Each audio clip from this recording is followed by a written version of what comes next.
Hello. Daily life routine food आज आपल्यासाठी घेऊन आलेले आहेत कोकणातली नॉनव्हेजची पारंपरिक रेसिपी आणि ती म्हणजे चिकन पोपटी. चला तर पाहू चिकन पोपटी कशी बनवायची. त्यासाठी मी इथे अर्धा किलो चिकन स्वच्छ धुवून घेतलेलं आहे. त्यानंतर मी त्यामध्ये 2 चमचे मिरची पावडर टाकलेली आहे आणि ती टाकून झाल्यावर मी त्यामध्ये 1.5 चमचा तिखट मसाला टाकला आहे. तुमच्याकडे जर अवेलेबल असेल तर तुम्ही त्यामध्ये काश्मीरी मिरची पावडर वापरू शकता किंवा बेडगी मिरची पावडर देखील तुम्ही यामध्ये वापरू शकता. त्यानंतर मी आता यामध्ये 2 चमचे चिकन तंदुरी मसाला टाकून घेत आहे. आपल्याला हे मिश्रण मॅरिनेट करून ठेवायचं आहे. आता आपण यामध्ये 2 चमचे आलं लसूण कोथिंबीरची पेस्ट आणि सोबतच 4 चमचे दही टाकायचं आहे. हे सगळं मिश्रण टाकून आपण हे चांगलं मिक्स करून घेतो आहे आणि सोबतच आता आपल्याला यामध्ये चवीनुसार मीठ टाकायचं आहे. मीठ टाकताना चवीनुसारच टाकायचं आहे, कारण तंदुरी मसाल्यामध्ये ऑलरेडी मीठ असतं आणि हे आपण मॅरिनेट करून ठेवणार आहोत, त्यामुळे ते मीठ त्याला लागलं जातं. बघा आता आपण हे चांगलं मिक्स करून घेत आहोत.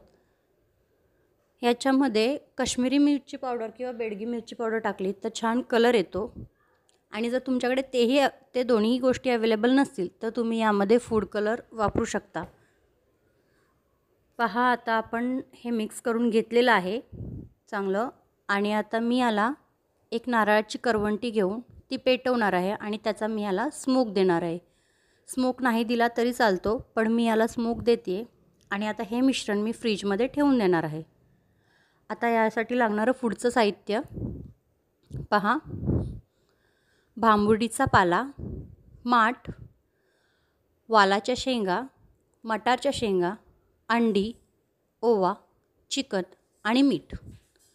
सगळ्यात आधी आपण माठामध्ये भांबुर्डीचा पाला लावून घेणार आहोत. पूर्ण माठाला भांबुर्डीच्या पालाने कोटिंग करायचं आहे. कोटिंग यासाठी करायचं आहे की आपली जी पोपटी आहे ती जर माठाला भांबुर्डीच्या पाल्याचा कोटिंग असेल तर ती आपली पोपटी कधीही करपत नाही. त्यानंतर आपण त्यामध्ये थोडंसं मीठ टाकून घ्यायचं आहे. मीठ टाकून घ्यायचं आहे आपण याच्यामध्ये आणि नंतर त्याच्यामध्ये आता आपण ओवा टाकायचा आहे. पहा हे आता मीठ झालं आणि आता आपण याच्यामध्ये ओवा टाकतो आहे. त्यानंतर यामध्ये आता टाकायच्या आहेत वालाच्या शेंगा. व्यवस्थित लावून घ्यायच्या आहेत आणि वालाच्या शेंगा लावून झाल्यानंतर पुन्हा आपण त्यामध्ये थोडंसं मीठ टाकायचं आहे आणि थोडासा ओवा टाकून घ्यायचा आहे. त्यानंतर यामध्ये मी आता ॲड करणार आहे चिकन पण सगळं ॲट अ टाईम नाही लावायचं आहे, तर अर्धा लेअर चिकनचं लावायचं आहे आणि त्याच्यानंतर पुन्हा आपण त्याच्यावरती मटारच्या शेंगा लावणार. नंतर मीठ लावायचं आणि परत त्याच्यावरती थोडासा ओवा टाकायचा.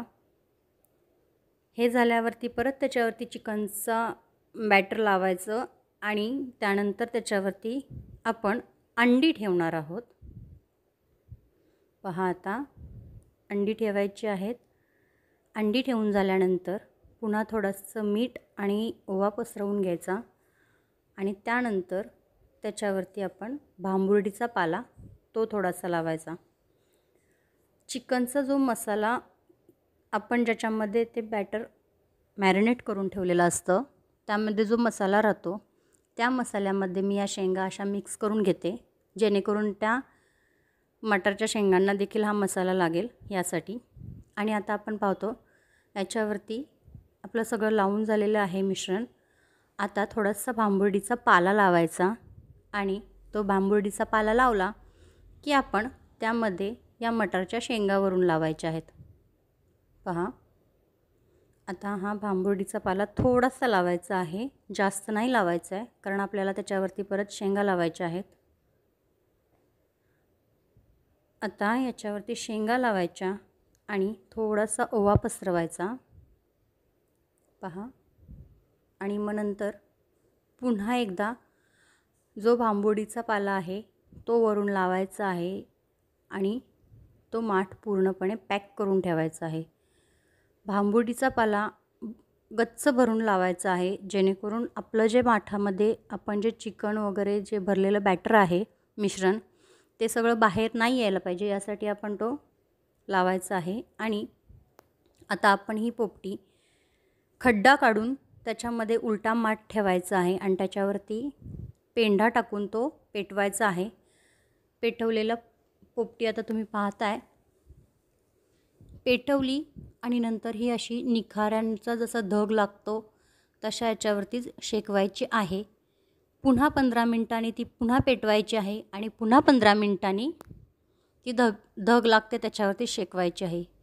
भांबुर्डीचा पाला असल्या कारणाने त्या भांबुर्डीच्या पाल्याला पाणी सुटते, त्यामुळे आपलं चिकन, अंडी आणि शेंगा या शिजल्या जातात. त्याला एक वाफेचा पण हे लागतो आणि भाजलेल्याचा पण फ्लेवर लागतो. अशा पद्धतीने आपण पोपटी ही बनवतो. पहा आता पुन्हा एकदा याला पेटवलेलं आहे. जवळजवळ 30 ते 40 मिनटं पोपटी बनण्यासाठी लागतात, म्हणजे जे चिकन आणि शेंगा अंडी आहेत ते शिजण्यासाठी. पहा आता आपली पोपटी तयार झालेली आहे.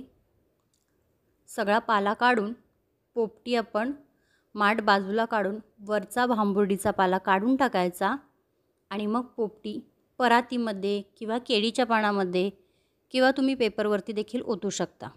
पहा आपली रेडी आहे कोकणातली पारंपरिक नॉनव्हेजची रेसिपी, ती म्हणजे चिकन पोपटी. रेसिपी कशी वाटली नक्की सांगा. लाईक करा, शेअर करा आणि सबस्क्राईब करायला विसरू नका. पुन्हा भेटू अशाच नवीन एका रेसिपीसोबत. तोपर्यंत बाय बाय.